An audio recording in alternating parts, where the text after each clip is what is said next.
What's up, Star Wars fans? We're back for another exciting episode of Three Simple Men Making Their Way Through the Galaxy. You know me, I'm Tom. With me is Ryan and Mike. And today, we just finished our journey through episode 2, Attack of the Clones. Fellas, how we doing today? Doing good. Doing good.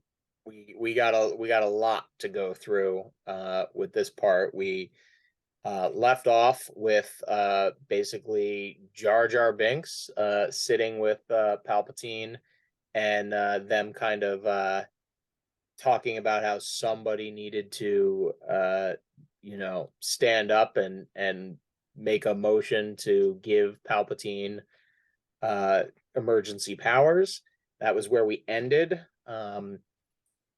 last episode. So this one we start off pretty much going into the introduction or the final meeting between Obi-Wan and Count Dooku. And that takes us all the way through to the end of Attack of the Clones. But with that, I'm just going to go into it before I offer up the floor. I know I said some things in some past episodes about how the CGI is a little wonky.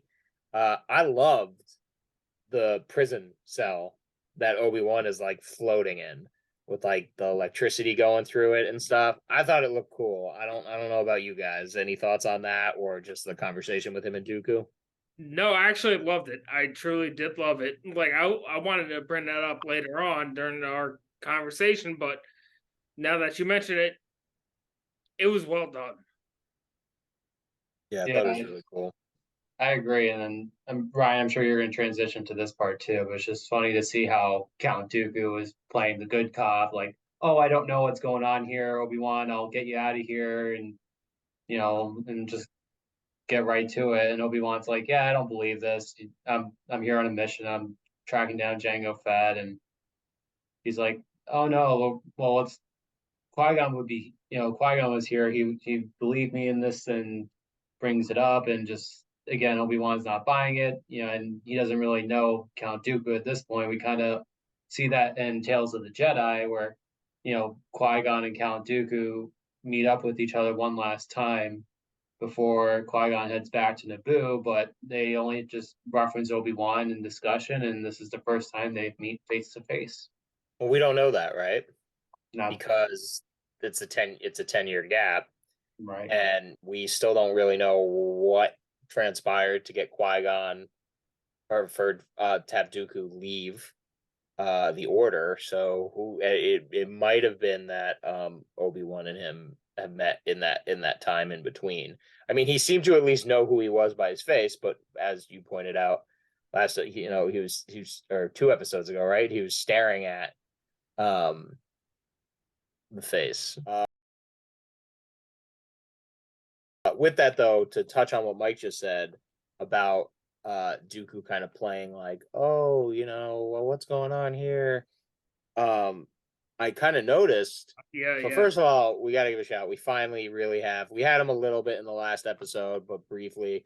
But we're really getting some great Christopher Lee in this part of the movie, who plays Count Dooku, a legendary actor. Just absolutely love Christopher Lee. And I noticed it later on, which we'll get to, but there's another scene towards the end where he's talking to the Separatists and he's like, how would my master let this happen? Blah, blah, blah, blah. And he's like acting like, he's like, where would they get this army? Blah, blah, blah. And it's like the same thing of like when he's talking to Obi-Wan, where he's just full of it. Like, because he knows where they got the army.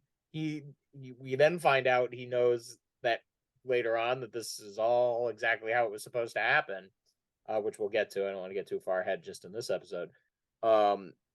So with that, we then get I believe the first mention of Darth Sidious. Yes, I believe so. He really knew through the films and TV. From what we've seen so far, the first mention of the name, yes. Yeah, unless the Trade Federation guys mention it in the first one, they call him Darth Sidious. Correspondence with communication, but this is like the first time that he's been name dropped to the Jedi, because you never really knew. Definitely for the Jedi, yeah. Yeah. Because like at the end of episode 1, they're like, well, who died? Was it the master or the apprentice? And they didn't really know who it was. So this is the first time that's being dropped. And of course, like Count Dooku is talking truth when we first know about it, but ironic. And of course, Obi-Wan's like, yeah, I don't believe you. It's like, Yeah. it's like pretty much says, well, the dark side of the force is clouded their vision. It's like, well, that's true. Right Yeah, he told them everything, yeah. Yeah, but again, just like, I don't believe you. So then enter Anakin and Padme on their rescue mission to save Obi-Wan.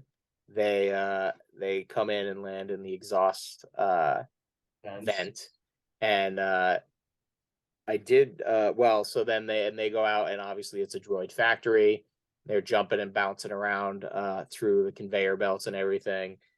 We do get C-3PO and R2-D2 finally together, like really like out on a mission, kind of interacting, like, you know, it's great.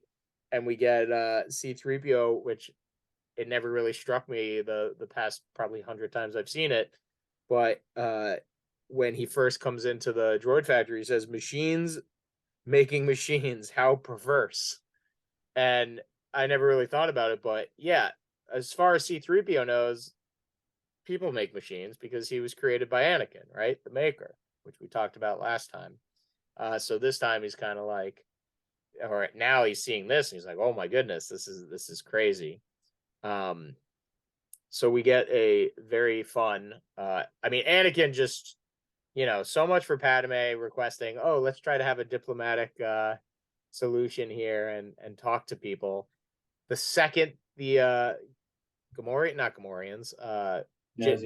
Genosians, the second they show up, Anakin just lightsaber out and starts chopping them, just killing them. So with that, we then get quite an extensive scene of Anakin getting his hand stuck in the machine building, and with his lightsaber. And first of all, just probably the biggest amount of foreshadowing we've seen so far in any of Star Wars chronologically, the way we're watching it. I mean, it's constantly dodging, dipping. It constantly looks like he's going to get his hand chopped off. And as we know, by the end of this this film, that does in fact happen, but not during this scene. Instead, his lightsaber gets chopped in half, which, you know, arguably is like an extra, you know, extra arm of the Jedi. So, we then get this big, unless anyone wanted to talk about the jumping around the conveyor belts and stuff, I think it's time to talk about the bigger scene. Well, I'll just say that, you know, we see this interaction between 3PO and R2. You see their chemistry going. Like 3PO is like, oh my god, like you said, machines making machines. R2 bumps into him once, like, calm down. Then he just winds up again, just knocks him off, and he's ready to get into action. So you have 3PO on the belt, gets his head smacked off by the machine, and then he's on a battle droid's head, and then a battle droid's head goes on his body, and then we see R2 with the jetpack flying in, saving Padme, who's gonna get smoldered. If it wasn't for R2's intervention. So we see quite a bit going on in addition to the foreshadowing moment of Anakin losing his lightsaber. Yeah, R2 always the hero. I'd say right now the most heroic droid. We'll have some debates in the future about what droid might be more heroic than R2. That'll be a fun debate, but that is, as I like to say, a story for another day. But we'll so we I feel like that might be a heated debate. Yeah. Yep, time out. Yep, we skipped over an important scene, was the big moment in the Senate. Oh, of course. I wrote that down. I skipped right over. Yes, so well done. So Jar Jar, in fact, does the decree to grant emergency powers to Palpatine, the Supreme Chancellor. I guess we should talk about it. I believe that Jar Jar is a pawn of Palpatine. Does everyone else here believe that Jar Jar was a pawn of Palpatine? Like he was tricked? Okay, so nobody thinks Jar Jar Binks is a Sith. No. Okay. I thought Because he was. there is that ridiculous theory that Jar Jar Binks is a Sith. No, And look, I think about what happened was the fact that Jar Jar was put in the most worst position to be in as a representative of Naboo next to Senator Amidala, who's now missing in action through a huge Senate hearing, and now he has to step up. And what's the first thing you want to do is like, you've gone through like the Battle of Naboo, and everyone's taking you non-serious. What do? You do something that pleases everyone. I think, and this is just a theory of my own, because arguably Jar Jar's scene in this film, his two scenes, well, three, right? He hugs Annie in the beginning, but at least in this part, it could have been anyone else. They could have just casted, it could have been, somebody pretending to be the senator, another decoy, right? I like to think that they got so much hate for Jar Jar in Phantom Menace that they decided, you know what? You don't like him? Well, we're going to make him ruin everything. Because he is. They put him in and he's like, he is the reason that Palpatine gets control. So Palpatine's now in control and with his first order, decrees the creation of a clone army, which, lucky for him, is already created. Then we get the continuation of our love story between Anakin and Padme. I thought we weren't going to do this. Oh, we're going to do it because we're going to die. The fun music. So we then come out into the arena, like a gladiator arena, and we're greeted by a disappointing look from Obi-Wan to Anakin, as in, look at the mess you got yourself into, even though he was there to try to save him. And then we get what I will call the start of a very punny part of Star Wars. Obi-Wan tells Anakin to be mindful, and he says, what about Padme, who has already pulled a bobby pin or something out of her belt and has managed to pick her own cuffs and climb the tower? And Obi-Wan says, I believe Padme seems to be on top of things, which clearly a pun. We then get more puns from C-3PO a little bit later, which I'll go over. But we get this fun, it's slightly ridiculous. Like, if you're going to kill them, why don't you just kill them, as opposed to give two Jedis the opportunity to deal with these three different types of beasts. Does anyone know what species of beast we got? Anyone figure that out? Well, I think the one with the horn is like a reek or something. Yep. Like. So we got the Reek, who was going for Anakin. The second was a Nexu, who went after Padme, and then the final one was the Acklay, which went after the big green one that went after Obi-Wan. There we go. Mike, and did of you have course, that on the top of your head right there? Yes, I did. I'm glad I took one away from you. we then also get the old Viceroy up in the peanut gallery, cheering when Padme gets scratched, and then claiming she's cheating and can't do that. Shoot her, somebody shoot her. Just very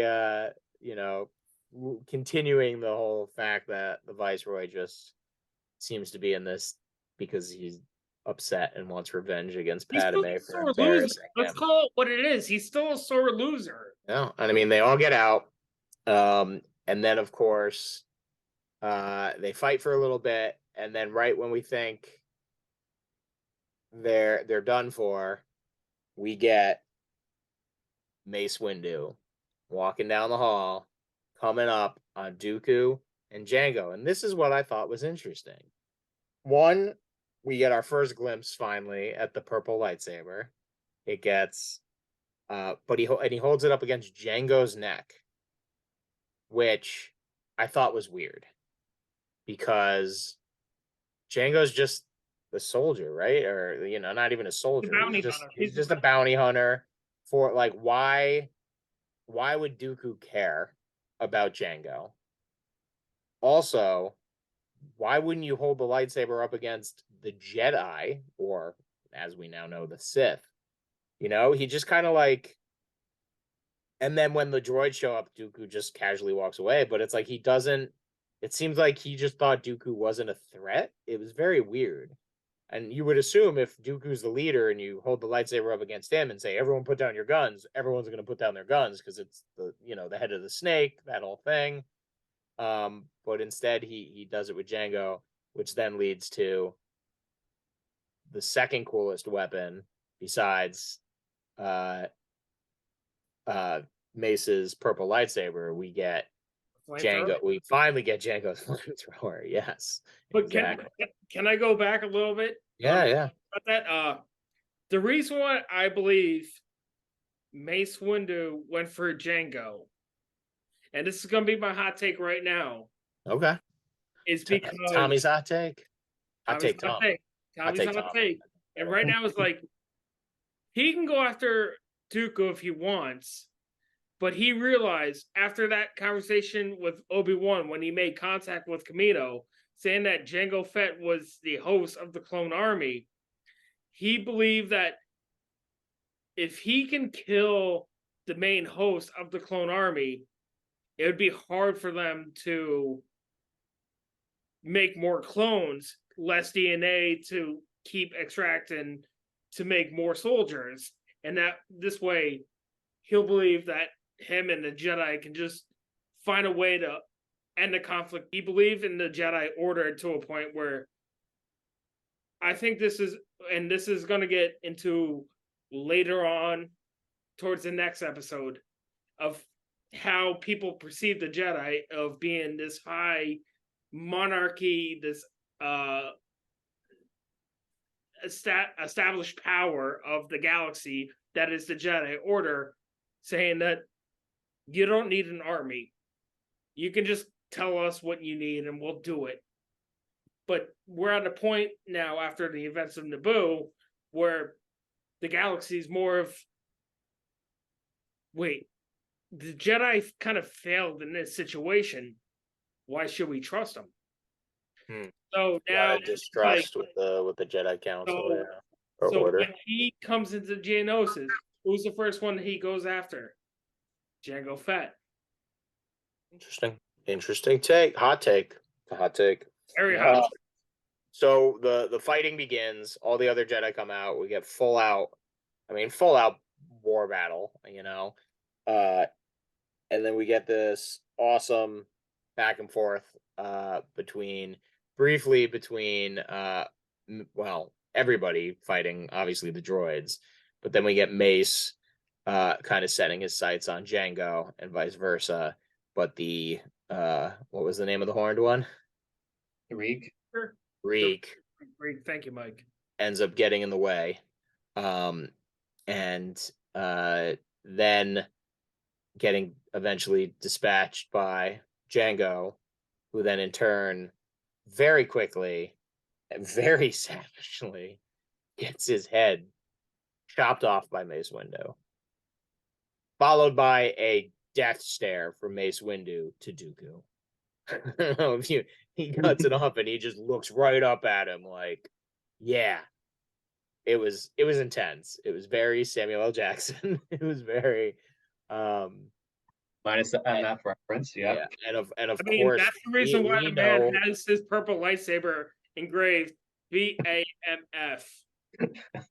And I mean, we know that he does this in front of Jango's son, clone son, whatever that, whatever that means. His But what an intense scene there. his non-altered son. That's what it was. Yeah.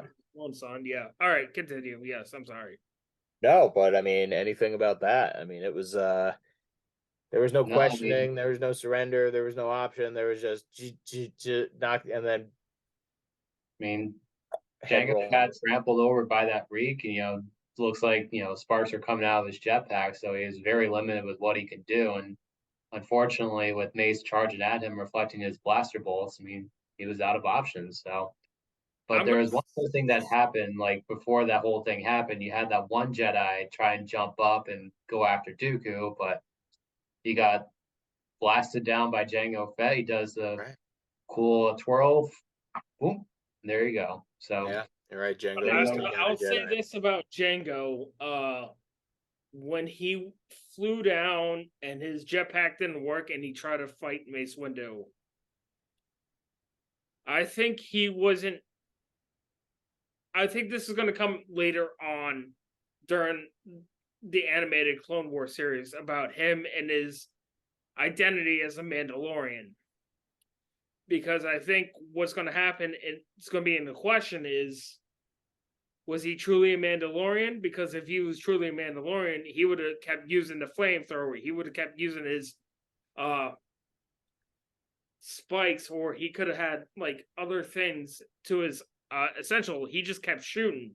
He was more of a bounty hunter, but we'll get into that later. And speaking of which, Mike, that Jedi that tried to go after Count Dooku, he is a goddamn hero. You show some dang respect. At least he had the balls to do it.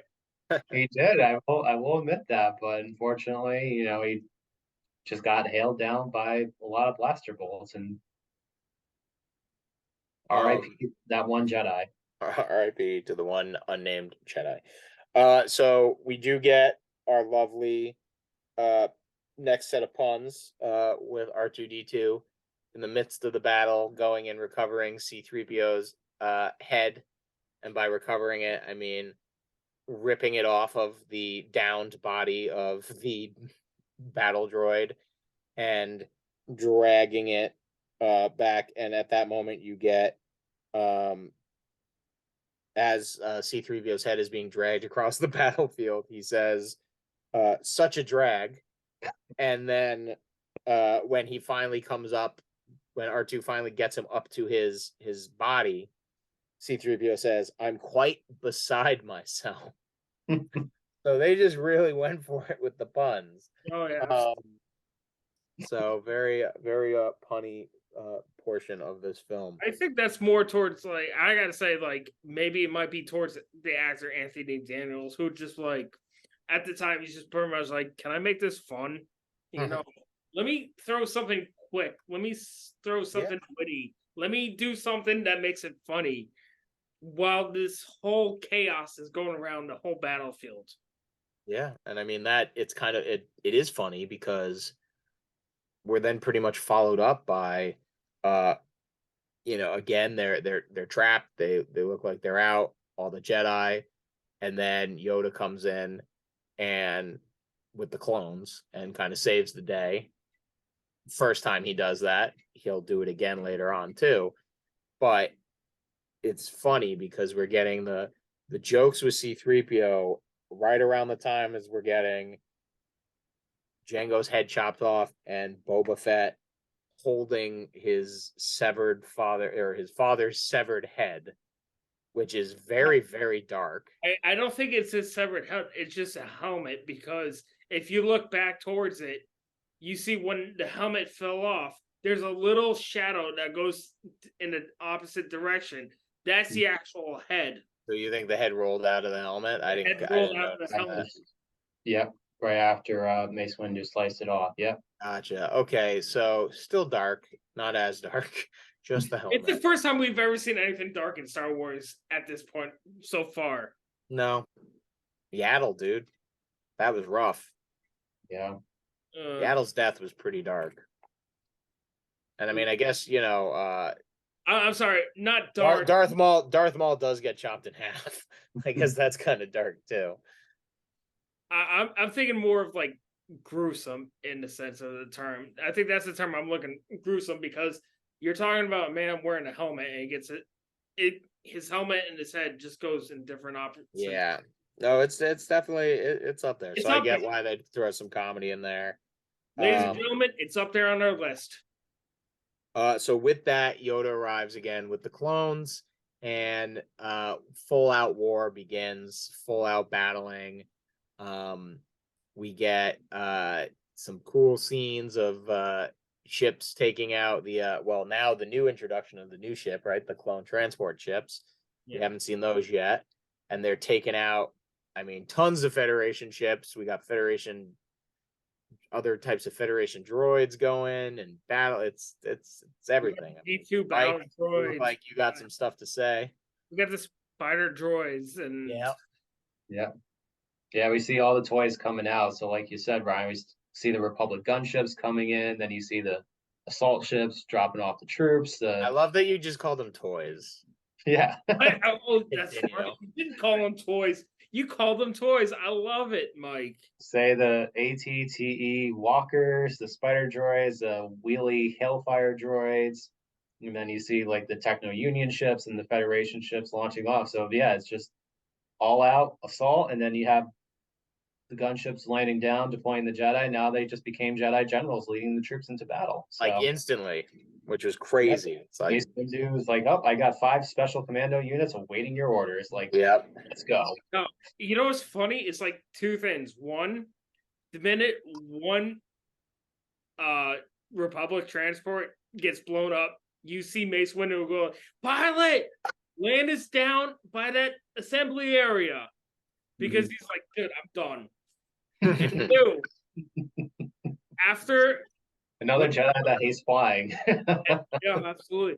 And then two, I don't know if you guys notice this, and this has become a meme a lot lately. It's like when Yoda lands at the command station, and he says to fire on the Separatist starfighter, he says it in a normal way, where no one realizes it now. Until then, the meme is pretty much like a clone commander go like, "Wait, did you just talk normal for the first time?"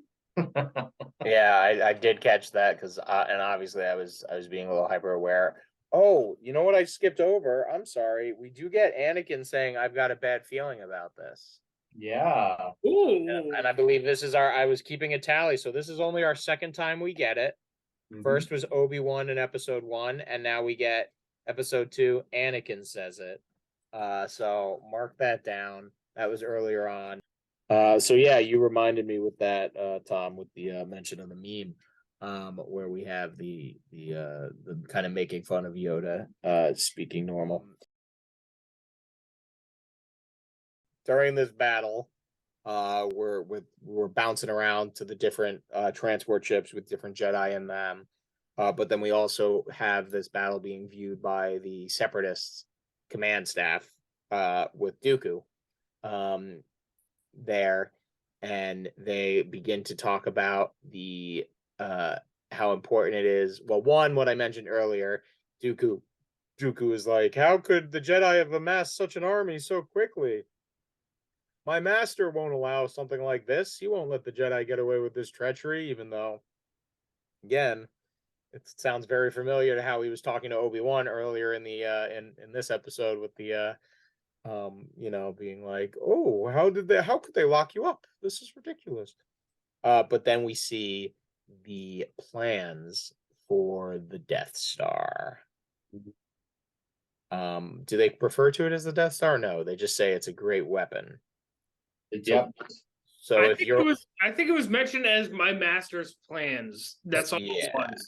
But if we only look at this through the chronological eyes, there's no name for it. It means nothing. We go, all right, there's some plans that have to go back to his master for some but of course where we are who we are, and we've seen Star Wars before, if you couldn't tell.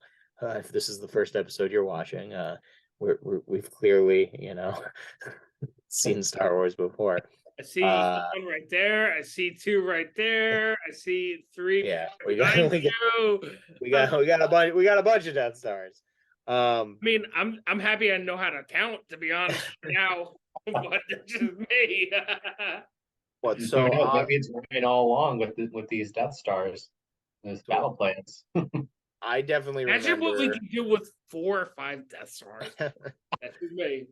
I definitely remember seeing the Death Star for the first time in this scene for the first time. I remember seeing Attack of the Clones in theaters, and not many of the scenes within it stood out to me as much, actually, as seeing the Death Star. And, part of it is just because growing up original trilogy first, seeing that kind of reference like really got me like, ooh, like, and I think the other thing I was really looking for is just watching Anakin fall, right, to the dark side, which I segue into that purposely because not only does Anakin fall to the dark side, but Padme falls out of the carrier ship. Ooh. And lands in the desert with a clone trooper. But the reason I want to talk about this a little bit is we get a back and forth argument between Obi-Wan and Anakin about Anakin needing to set aside his feelings and keep his mind on the mission.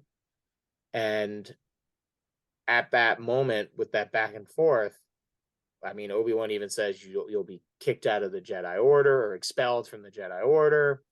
But then the next cutscene is our boy Yoda, and he does the same thing he's done in the past, where he kind of looks down to this, and it's, even though he's CGI and he makes a facial expression of that he's sensing something, and it seems it's kind of like the same when he was sensing. I'm assuming he's sensing the same thing he sensed earlier in this film when Anakin massacres the Sand People, and we get him kind of saying he feels He's more in tune towards the Force, towards like other certain Jedi.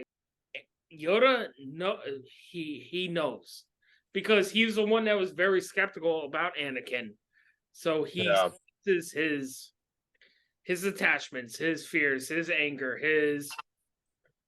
Well, yeah, and I think him falling more and more to the dark side, and I think this is another example of where he does, because then we get to the next scene, which is Anakin and Obi-Wan encountering, and this is where I'm getting to my quote. But we get Anakin and Obi-Wan encountering Dooku, finally confronting him while he's trying to board a ship to flee. And Anakin says, "You're going to pay for all the Jedi lives lost," which, and I want to open this up for discussion, but that sentence, it's clearly revenge. Anakin's talking about revenge, vengeance. Well, here we have a Jedi who is falling to the dark side, seeking vengeance, and that's, again, I think another reason why kind of it's all happening at the same time, that you have Yoda kind of sensing, and Yoda senses it enough too to know to get his little green butt on a transport and start heading towards the hangar.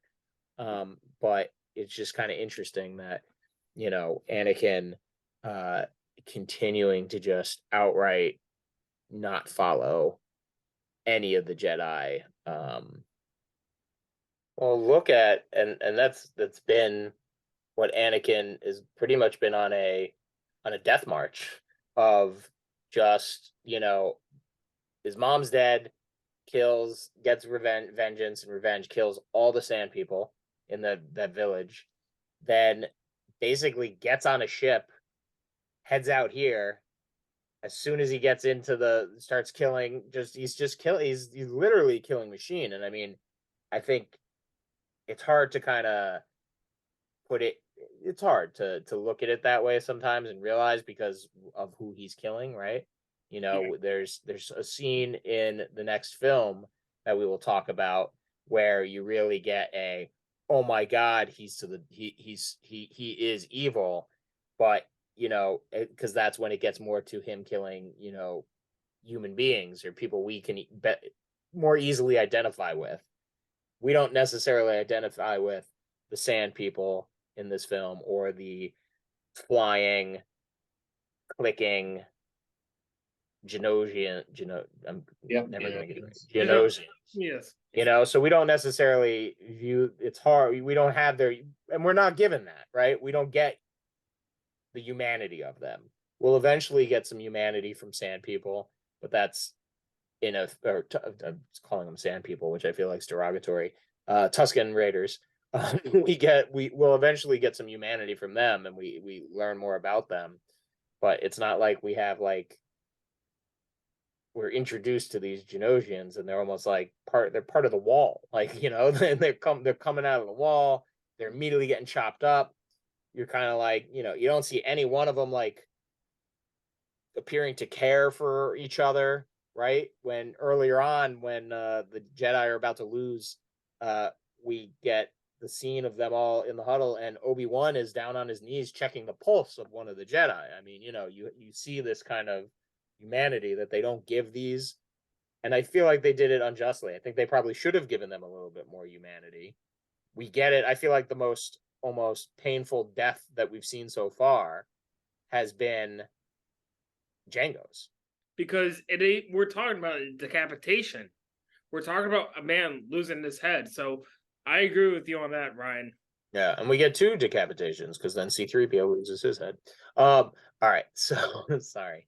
But yeah, so we get this, and then this pretty epic lightsaber battle then starts because Anakin runs right to Dooku, who very quickly dispatches him with Force Lightning, which this is is it the first time we've seen Force Lightning?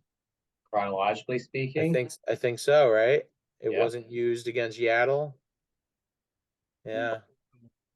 So first look at Force Lightning, pretty cool. Totally wrecks Anakin. Anyone else want to take us through the fight a little bit?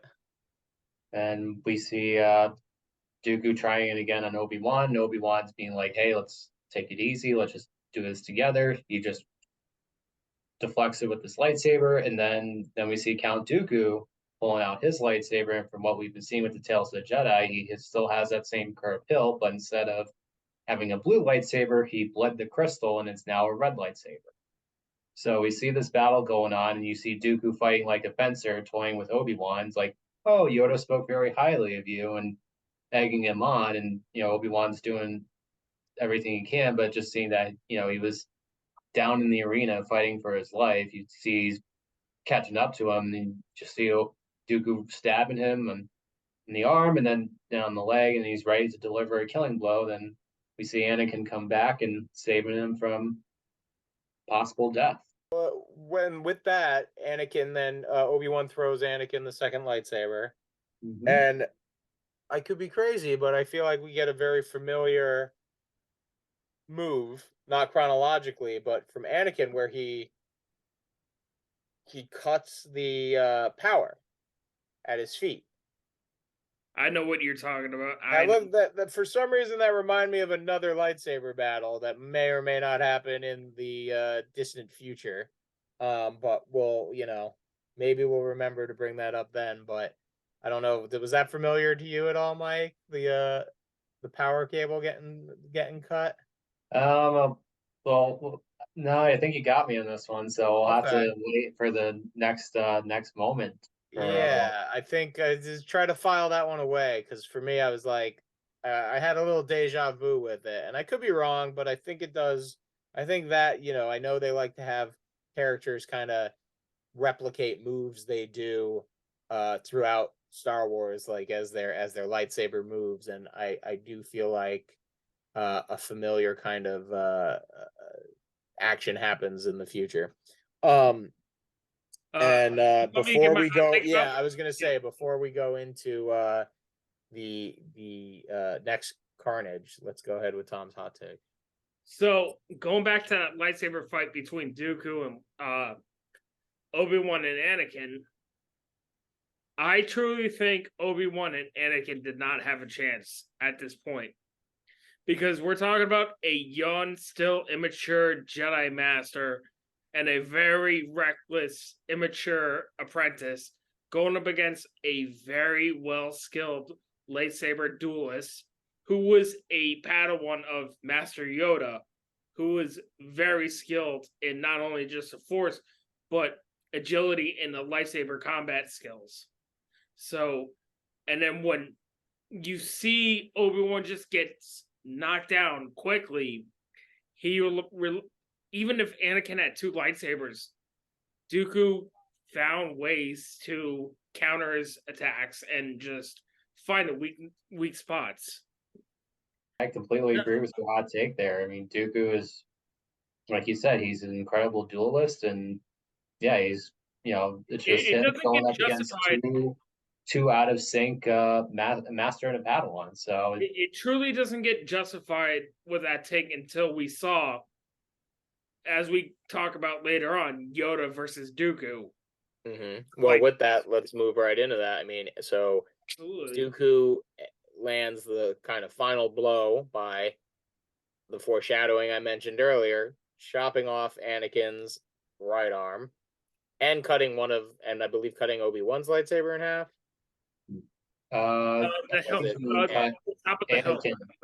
Anakin's, yeah.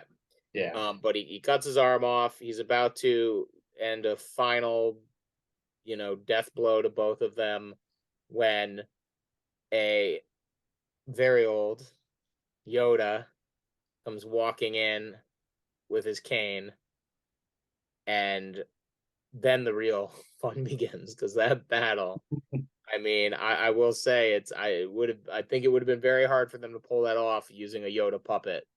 Him CGI with that lightsaber battle and just bouncing off the walls was awesome. It was cool seeing Yoda finally be, a badass. Thoroughly enjoyed it. And, I guess it doesn't start off with the lightsaber battle. First, we get the Force lightning back and forth. Then they decide to go for the duel. But it's very, very enjoyable, very entertaining. And I just say that between you two, when the first time we've ever seen that scene with Yoda pulling out his lightsaber, which we've never seen ever in cinema, in the Star Wars cinema history. Regardless if you watch it, how excited were you? Oh yeah, and he doesn't just pull it out. He uses the Force to pull it out. Yes. Which goes back to what I said in some previous episodes in this film, where we had Obi-Wan using the Force just to move that little map, and Anakin using the Force just to move the peach or pear, the pear. And then here we have Yoda basically using the Force. No practical reason. He could have, he keeps it. He could have reached over and grabbed it, or but instead he does this too to be a little flashy. And man, is it cool! Yeah, it's cool. I wish it was answers the question of, if anyone asks, growing up watching Star Wars, seeing Yoda, if he ever had a lightsaber, what color would it be? Now we know it's green. Just like with Dooku, with he's a Sith Lord, but he was a fallen Jedi. What color was his lightsaber? It was blue. So now, at least Attack of the Clones, it answers some little questions, details, and questions like that. Which is nice. Was this the first mention where Dooku refers to Yoda as his past master, or Yoda? Is this where we first learned that Yoda? He refers to him as Master Yoda. But then I think Yoda says that Yoda refers to him as my old Padawan. Old Padawan, yeah. Is this the first time we realized that we learned that Dooku was Yoda's Padawan? Yes. Right? Because it hadn't been said before, so that's a revelation, right? So now we have, if we're looking at the master apprentice line, it's Yoda trained Dooku. You got to assume Yoda probably also trained a lot of other Jedi, right? Because 800 years, so Yeah. we would assume so. But I Yeah, think so- going with the timeline we have right now, so it's what you're saying is Yoda trained Dooku, which trained Qui-Gon, which trained Obi-Wan, which trained Anakin. So that's where we're off right now because we Yep. can keep going forward, but that's spoilers. the Jedi family tree. Might have to maybe we make T-shirts. Why? Hey, we Master apprentice family trees. Someone steal that idea and send us some free shirts. it's going to be one of those things like a mall map. Like you are right here. This is where you are right now. Yeah, it is gonna keep growing. Maybe I'll make something and post it on Instagram. Yeah, follow us on Instagram at 3 Simple Men. All right, so Yoda battle ends. Dooku escapes. We do get Dooku's weird space glider ship that I don't think makes sense. I guess they're supposed to be like solar. Yeah, like a solar sailor, powered, as they call it. because there's no wind in space, right? No. But I guess there is solar. Maybe if you're close enough to a sun. Let's see. Let's look this up. The solar sailor. I mean, it's a fancy yacht, so it goes along with Count Dooku and him being rich that he is. Did it have to do anything with invisibility or something like that? I have no idea. I'm just taking a guess at this point. Maybe something. I mean, you see it deployed as he's going into hyperspace, so maybe there's something about hyperspace that he just wanted to have it up. But one of the things I've noticed, and obviously with this DVD and remastering Star Wars so many times, I think they flipped the scenes like when Dooku was escaping, because it cuts right into Obi-Wan and Anakin like recovering their breath and Yoda looking down, and then it goes into Padme coming in with the reinforcements, because normally you see like the ship or like Padme and the gunship coming in, Dooku flies off, they're shooting at it, he escapes, and then it cuts back into the arena. So I think I noticed that difference this time with the way George Lucas went back and tweaked episode 2, and then just also some more CGI, like you mentioned, Ryan, throughout the film, and also just seeing it in widescreen. There's definitely more things they inserted this time around. But yeah, what do they show in the arena? Do you remember when they cut back? Is that when they? Well, it was like I remember seeing like other CGI Jedi. The speeder bike when he took off from the arena towards his little base to get towards the actual ship. Gotcha. He did for some reason have controls on it where he can control 2 Geonosian gunships or pilots on both sides, just break off and just go back behind them. Yeah, but I was just a little surprised with the way you just reworded everything, and just that one scene. Like, it kind of seemed like it was a little out of whack in my opinion. But I mean, if anyone's got like the DVD, like when it was originally released, and comparing it to like the Blu-ray release or what you see on Disney Plus, I'm curious to see if you caught that difference as well. Yeah. So yeah, then I mean, we pretty much get him landing, right? Yeah, now he's pretty much the next scene is him arriving at the same place we saw him arrive in Tales of the Jedi, where Yaddle was killed. He goes through the same like little garage door window thing, whatever you want to call it. And he greets of course his master, Darth Sidious, and that's where we learn, 1, he hands over the plans of the Death Star, and 2, we learn that everything went according to plan, which you wouldn't think. You would think, oh no, they got interrupted by the Jedi and the Jedi have an army, everything's failing, but nope, it was all how it was supposed to go.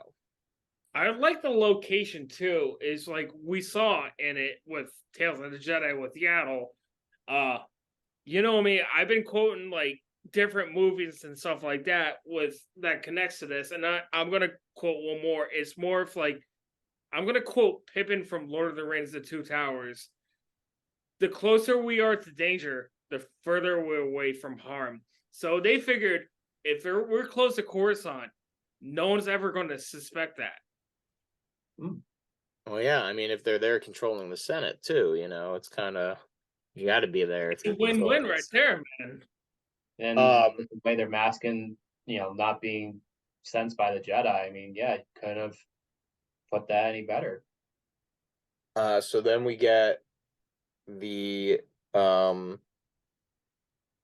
Mike, did you have a deep dive, or you Not really. I mean, if Okay. anything, I was trying to keep an eye out during the Senate scene because like there was supposed to be like I guess our Senator ET was supposed to make a cameo appearance. So I was just trying to see if there are other ones, but some other species that were seen during that moment was I guess we had some apes from the original Planet of the Apes 1967 movie that were Really? supposedly represented in the I Senate. think I might have one for you, Mike.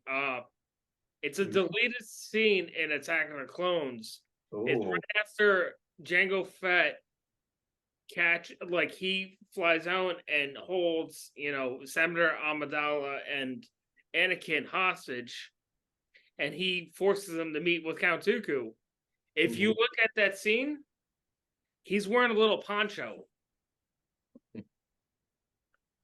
Okay. Yeah, I mean, just look into it. I mean, yeah, I mean, it just like made references to the Senate. So I'm thinking it was like that scene where Jar Jar ultimately gave the powers. But yeah, I mean, you had the apes, ET.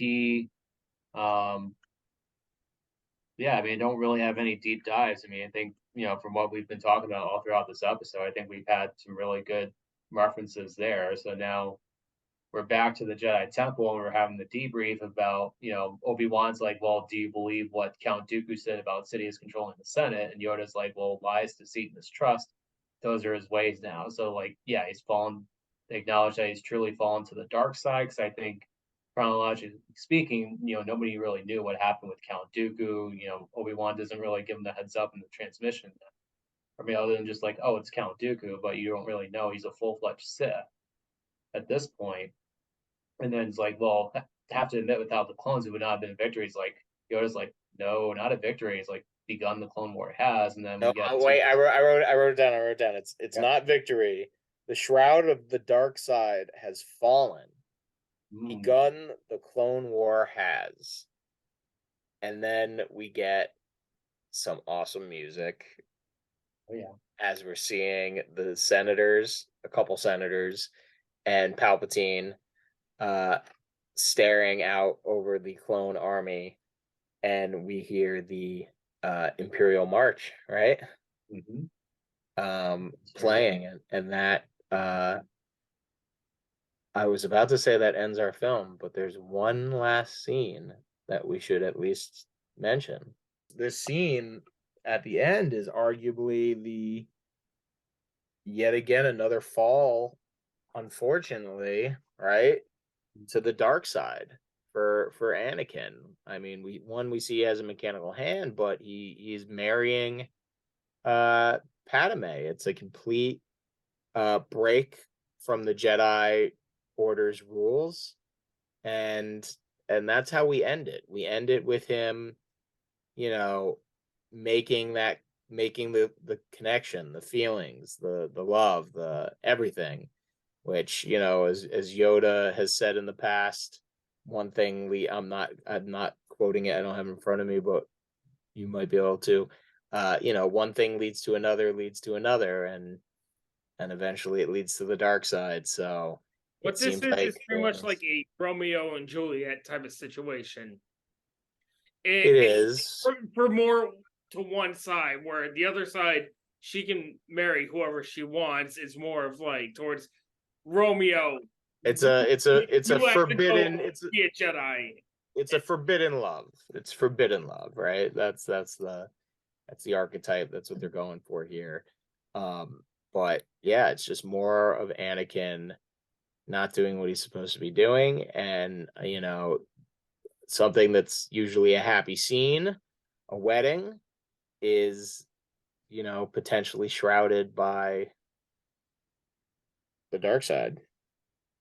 And it's also very private because, I mean, you would think, like Obi-Wan said, oh, he's just escorting Senator Amidala back home. Nope, they just go and have a secret wedding, and none other witness than C-3PO and R2-D2. You have no humans other than the priest, and that's it. It's just a very, very secretive wedding ceremony, so nobody knows.